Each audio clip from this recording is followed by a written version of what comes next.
RJ Sonia আর আজকে আমার সঙ্গে ব্যান্ড বাজেগাতে আছে কৃষ্ণা ম্যাম আর ওনার হাজবেন্ড আমাকে ফোন করে বলেছেন কি আমি কি ব্যান্ড বাজাবো তার আগে কৃষ্ণা ম্যাম ওনার এত বছর ধরে ব্যান্ড বাজিয়ে আসছেন তো শেষমেশ ব্যান্ডটা বাজলো কি বাজলো না আর কতটা সুরে বাজলো সেটাই শুনবো।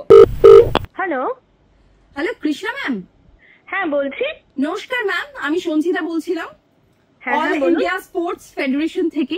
অ্যাকচুয়ালি ম্যাম আমাদের এই যে বাচ্চাদের খেলাধুলো বা বড়দের খেলাধুলো যেটা এখন মানুষের লাইফ থেকে অনেকটা বিলুপ্ত হয়ে গেছে সেই সব যাতে মানুষের জীবনে আর না থাকে বা চেঞ্জ হয় সেই জন্য আমরা একটা প্রচেষ্টা করছি। সেই প্রচেষ্টার মধ্যে আপনি কি একটু নিজের সঙ্গ দিতে রাজি হবেন?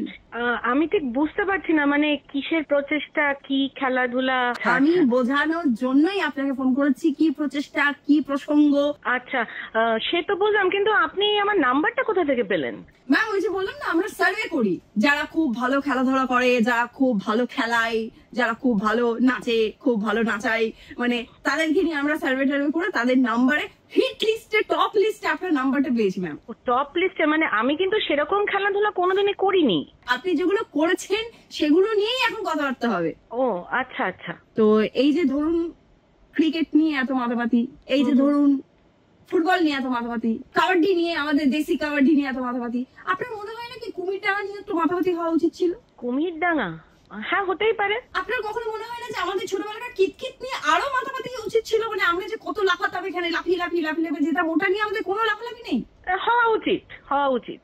আপনি যখন নিজে রাজি হয়েই গেছেন কি হ্যাঁ এরকম হওয়া উচিত, তো ম্যাম আপনাকে আমাদের এই লিগের ব্র্যান্ড অ্যাম্বাসাডর করতে চাই আমরা, ঠিক আছে? যেখানে আপনি সব এইসব খেলা যেগুলো মানে বিলুপ্ত হয়ে যাচ্ছে, রং রং কি রং, কিতকিত, কুমিরডাঙ্গা, সেগুলোকে নিয়ে আমরা আবারও এগোতে চাই। তো সেটাতে আপনার সাপোর্ট পাবো কি? আমার সাপোর্ট? হ্যাঁ পেতে পারেন। কিরকম সাপোর্ট লাগবে? মানে ধরুন আপনাকে লাফিয়ে লাফিয়ে কিতকিত খেলার ডেমনস্ট্রেশনটা দিতে হবে। লাফিয়ে লাফিয়ে কিতকিত খেলা? সেটা হয়তো অতটা পারবো না, বাচ্চা বয়স তো আর নেই। না না আপনি পারবেন, একটু চেষ্টা করে দেখুন না। আপনি তো অনেক কিছুই নাকি আগে পারতেন না, এখন নাকি পারেন। আগে নাকি বেশি জোরে কথা বলতে পারতেন না, কিন্তু এখন নাকি পারেন। আগে নাকি বেশি খেতেও পারতেন না, এখন নাকি ধুমসে ধুমসে খান। আগে নাকি বেশি রাগারাগি করতেন না, এখন এমন রাগারাগি করছেন যে হাত পা চালিয়ে দেন। এক সেকেন্ড, আপনি কি অপমান করছেন নাকি আমাকে? না ম্যাম আমি একদম অপমান করছি না আপনাকে, ফোন করে সেটা অপমান করবো আর আপনি শুনবেন? বলুন তো, অপমান নয় এটা, মানে এটা ফ্যাক্ট বলছি আমি আপনাকে। এক সেকেন্ড, এত ইনফরমেশন আপনাকে কে দিল আমার সম্পর্কে? মানে আমরা যে সার্ভেটা করেছিলাম সেখানে আপনার হাজবেন্ডকে ফোন করা হয়েছিল আগে, তো আপনার হাজবেন্ডই এই খুঁটিনাটি যত আছে আপনার সম্পর্কে সব উনি আমাদেরকে বলেছেন। আমার হাজবেন্ড এত ডিটেলস বলেছেন? না আমি এই খেলাতে ইন্টারেস্টেড নই। দেখুন ম্যাম এখানে প্রচুর কিন্তু প্রাইজও আছে। হ্যাঁ আপনি শুটকি মাছ পাবেন, কচি জ্যান্ত পাঠা পাবেন, আবার জ্যান্ত মুরগি পাবেন, সেটা দিয়ে আপনি বিজনেস অনেক রমরমিয়ে চালাতে পারেন, মানে এন্টারপ্রেনার। না না, আমি ফ্ল্যাটে থাকি, আমি কচি পাঠা নিয়ে এসে কেটে, মুরগি নিয়ে এসে কেটে আমি বিজনেস করতে চাই না, আর আমি এই খেলা খেলতে চাই না। আর আপনি যে আপনার কচি হাজবেন্ডের উপরে এত অত্যাচার করছেন প্রত্যেকদিন, সেটা আপনি করতে পারেন?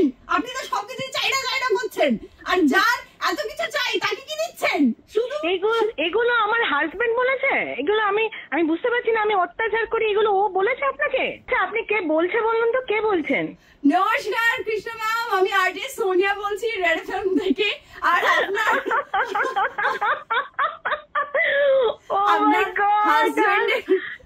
হাজবেন্ড আমাকে ফোন করেছিল আর বলেছিল আপনার একটু ব্যান্ড বাজাতে। আমি জানি না এত বড় দৃষ্টান্ত মূলক কাজটা করেছি আমি। ব্যান্ড বাজা কি নেই? হ্যাঁ ভয় পেয়ে গেছিলাম, ব্যান্ড বেজেছে। बजाते रहो।